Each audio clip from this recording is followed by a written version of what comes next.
Welcome back to the Exhaust Note podcast. I'm Brynn Patton, and this is my friend Drew. Hello. You know a little about brass era stuff, which is before World War One, at least more than I do. What do you think has changed the most since the brass era? Well, I mean, so much change. Obviously, first starting off, you no longer need to attempt to potentially break your back whenever you start your vehicle. So, but I think mechanization, there has been so much more intricate mechanisms in vehicles coming from like what you had years ago, where some of the first cars, it was just an engine, a sprocket and a sprocket on a carriage. Like it was nothing compared to what we have today. The largest engine you'd find on a car is what you'd find on a lawnmower right now, and not even a big lawnmower like a push mower. You have you have all these tires. You have tread. You have rubber. First cars' tires were made out of wood.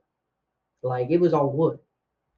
You had a really good set of wooden slicks that were about 2 inches by 100 inches, and you had no suspension. So that's, electronics has changed a lot. You've got computers. Computers for crying out loud. That's just computers, is insane level of change.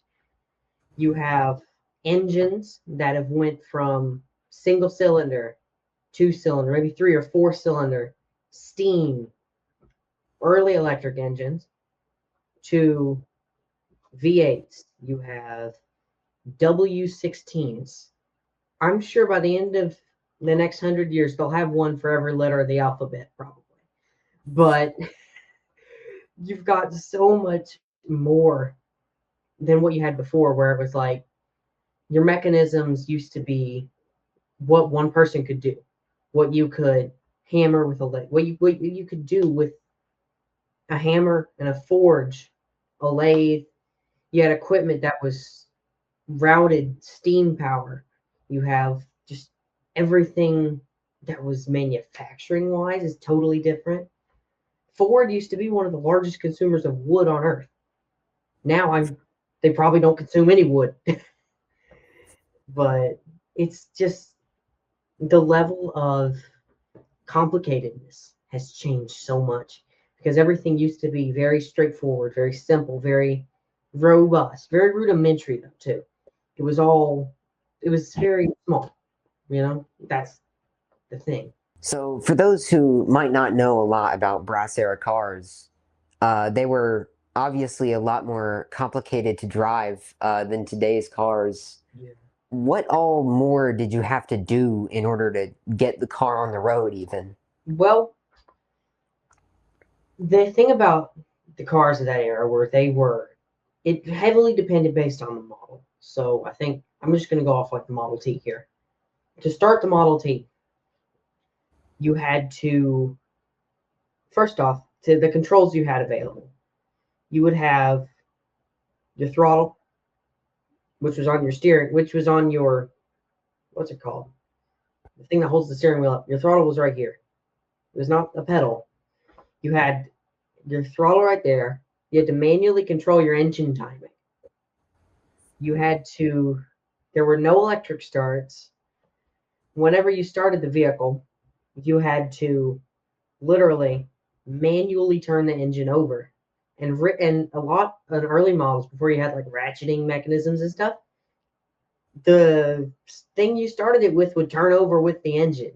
So you had to make sure to manually disengage that mechanism before that engine turned over. Otherwise, you'd be dealing with essentially turns into a propeller in front of the car. If you got your arm caught in that, it would be bad. You had your engine timing. You had to control engine timing, your throttle, carburetor mixture. You had to control, and this is all manual too. So you needed to adjust your timing. You have to adjust that on the fly while you're driving. It was a manual transmission. You had brakes. You had really, really rudimentary drum brakes. A lot of early cars only had one brake. One. They didn't have two, they had one. And it was on the back or the front. A big concern, and one of the reasons they had first had horns was because if you were in front of a car, that car couldn't stop. Like it took them like 50 feet to stop. If you went uphill in a Model T, if it was too much of an incline, they had no fuel pump. It was all gravity fed.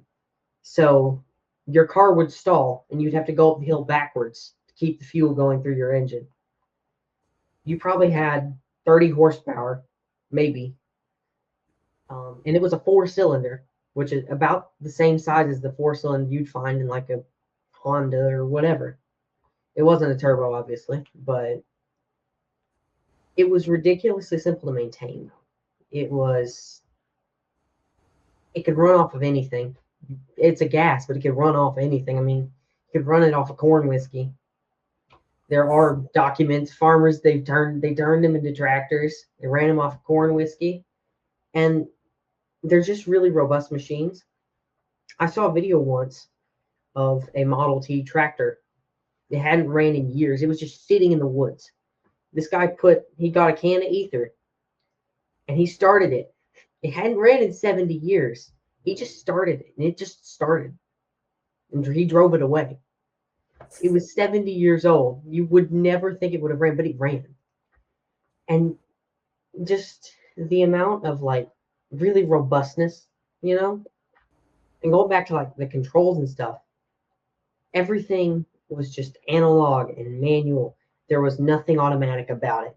People, would talk about maybe a Chevy square body as a really simple vehicle. But if you compare a Model T to a square body, you are comparing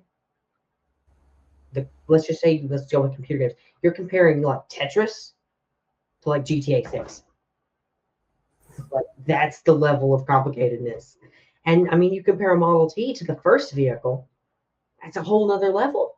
Because the first vehicle was just a stationary engine on a carriage with a belt. That was it. And it was built in what amounted to a German farmer's barn, and it ran off of turpentine. It ran off of something like turpentine. It ran off of cleaner. So it's just, it's insane, the difference and the level of control too you had. Totally different level of control. So I once heard a quote, I believe it was Dale Earnhardt. When asked when racing was invented, he said, as soon as they made the second car.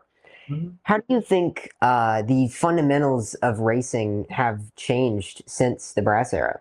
Well, in the beginning of that era, it was a lot of, spectacle. It was these new idea, these guys, these crazy daredevil dudes have invented something that'll supposedly replace the horse, if anything could replace the horse, and they can go as fast as a train, like totally fast as a train. That's definitely possible. Definitely possible to go faster than a horse and not be on a train track. But it was these dudes, it was advertising, is what it was. It was all advertising. Every bit of it was an advertising thing. It was, here's this new idea. Let's turn this into a spectacle. You have your Henry Ford got his start in auto racing. One of the second or third cars he built was a racing car, and he raced it himself. And of course, a lot of the early racing back then, there were no regulations for cars. There were no traffic laws. There were no nothing. The regulation and the driving was bad enough with other vehicles on the road to where in Ohio, the first two cars in the state crashed into each other. In the first documented car wreck in the United States, it was the only two cars in Ohio. Two. There were only two, and they managed to wreck into each other. So a lot of your early races, and this goes into kind of like the early history of rallying too, and like grand touring, you're just gathering up a bunch of people who are rich enough to have cars and saying, let's drive this way as fast as possible. And whoever gets there first wins. And that's where it started. And you have early racing like NASCAR, like auto racing, and the origins of IndyCar start out on horse racing tracks. They will race around the horse racing track on their cars because I mean it's a perfect place to do it. That's why we have ovals in the United States, because the horse racing tracks were ovals. They didn't have it as much as in Europe, which is why they weren't popular over there as much, and why road courses came about in Europe. It's you have, like, for example, Charlotte had a speedway. It would have been near what is Pineville now. It was IndyCar, right? It was one of the early speedways. After your horse racing tracks, they started building them out of wood because they were able to develop Indy cars thanks to engine advancements during World War One with airplanes. They were able to develop cars that would go fast, but the problem, they'd melt the rubber tires because back then you had solid rubber tires. You didn't really have anything else. They didn't really have inner tubes yet till like the 30s, I think.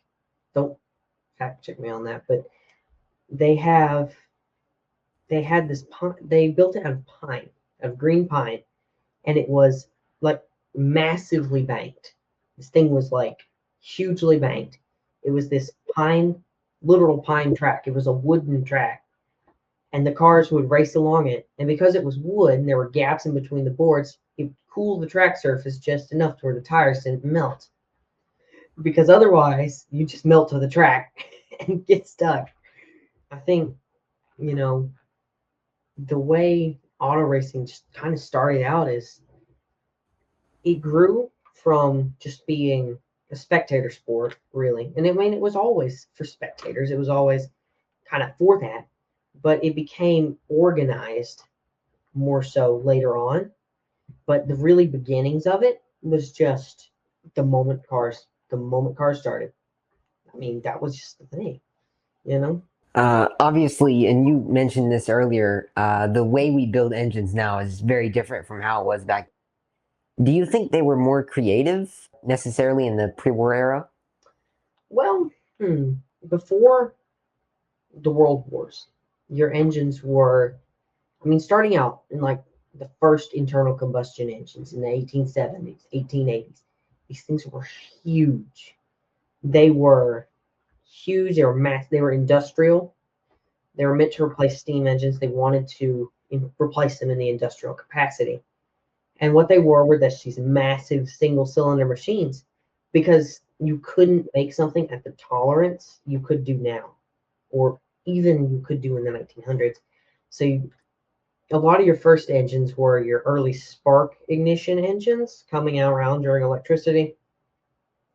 Hot bulb engines were a big thing, and it's kind of like a precursor to the diesel, where you have a hot bulb, you have a flame under that bulb, you basically force oil into the bulb, and the heat of the bulb ignites it, and it does the cylinder.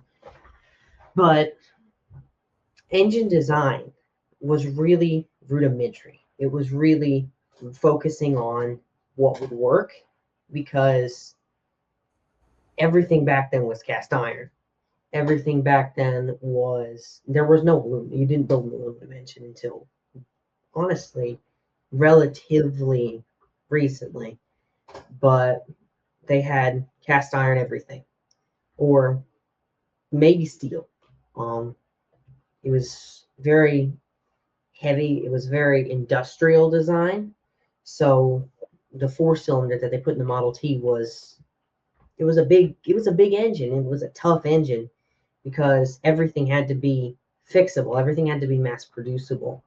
And it had to be mass producible by people who may not even be able to read, you know, because you didn't really have even widespread literacy. I mean, the town of Huntersville, if you're in the Charlotte area, or really just Charlotte or the US South in general as a whole, didn't have electricity till 1920. So you kind of are building a car at a time before a majority of the population of America has electricity in their house or indoor plumbing. So your cars are, they're expensive. They're luxury vehicles. They are crafted. It takes an extraordinary amount of effort in the hands of really skilled people with really complicated machines. Because in order to get something down to a micron of tolerance, I mean, they couldn't see a micron of tolerance. So you either had to build an engine that worked with no tolerance, or you had to spend 3 years building a piston and for it to fit, you know? Everything was super robust is basically the thing. You also know a lot about trucks. Do you think there is a failed innovation on a truck that should have caught on? Well, I think a lot of vehicles, there's a lot of trucks especially that never did catch on. I think for me, I'd say one thing I wish had caught on more is two-stroke diesels. Like they were a thing back in 1950s until the 1990s. But because of climate regulations, because of general, four-stroke innovation and stuff, they left. But I think they have a place. They're reliable, especially the Detroit series of engines. They were very reliable. They were very, very strong. I would say they were a failed innovation, but I would say that very they ended too soon. And I think you could have had a much more, not just more interesting vehicles now, but you would have had just bigger reliability and bigger. It would have been. It's a trusted brand. They were very standardized. They were very strong. They were. I mean, it's a two-stroke, so you're getting twice the amount of power. You're getting two times the power strokes. So if they had kept innovating that, if they had kept on going with that instead of abandoning it, I think we could see some really innovative engines today. Because with the technology we have now, you could have really, because Detroit basically kept the same series of engines going from the 1940s until the 1990s, and you have essentially the same engine. But if they had reinvented it and they had poured their effort into building even a computerized two-stroke, you could have had an incredibly powerful engine. Do you have a favorite story that you've heard about anything about cars, really? One interesting thing I've heard about vehicles is the story of how your just generally how the post 1950s America just came about, like the vehicles we had. It was all built out of World War II. Everything, your suspension, your everything pre 1940 and post 1940 was entirely different, because what came out after, you had advanced suspension, you had components designed to haul tanks, and that really segmented and came into building up the American trucking industry, and also kind of jump started automobile manufacturing. For example, you had engines like the one used in the P-51, the Merlin. These were engines that were ahead of their time. Piston engines you had not seen before. Thousands of horsepower in a V12. And superchargers, turbochargers. You never had those in cars pre 1940. But after, you got suspension that is capable of carrying 10, 20,000 pounds on one vehicle. You have engines that are capable of moving three cars from pre 1940. You have all this different stuff, but also it really brings out innovation, and the prosperity that America had after that kind of brought out the birth of like NASCAR, for example, which started up pretty much in 1948. There was a whole class of NASCAR that was Ford coupes that they'd swapped V8s into. That was the whole class. They still have those. But they're still racing today. If you ever heard of like super modifieds or modifieds, that's basically what they were. You had just everything new from the military, every military innovation, all hit the civilian sector. Just bam. You have Jeep, for example. Jeep never made Jeeps, but there were so many U.S. servicemen exposed to Jeeps in service. They became such a cultural icon that a whole car brand was able to just pop into existence with their name, with the colloquial name of a military 4x4 from a defunct company. Like, you have cars like Chevy, the Bel Air, the Hudson Hornet, all these new cars that looked so much different from what you had before. Like you take a look at a 1938 Chrysler versus a Chevy Bel Air. You have a world of difference because you've got just the new metalworking capacity from your aircraft industries. You've got production plants that are just huge that were all making military contracts, but now you can repurpose them and put them on, you know, anything. Like, you can put them on cars, you can put them on planes. You've got electricity that's coming in. You've got your massive, like the TVA was able to electrify the entirety of eastern Tennessee that before 1930 was just, it was flooded all the time, and there was no electricity, there was no plumbing, there was no nothing. But they actually industrialized the eastern Tennessee area and made it so much more hospitable than it was. You have just the surplus of growth and the huge amount of growth that World War II enabled changed cars and changed vehicles forever, because now a vehicle wasn't just a sign of prosperity, it was the standard. The American family standard was a white picket fence and a two-car garage, ideally a full two-car garage. And I don't know, if you have teenagers, a third. It's like, just the standard of American living changed so much, and that allowed for so much growth in the car industry. Andrew and I had a great time talking, and a part 2 of this episode will be releasing in the coming weeks. Stay tuned.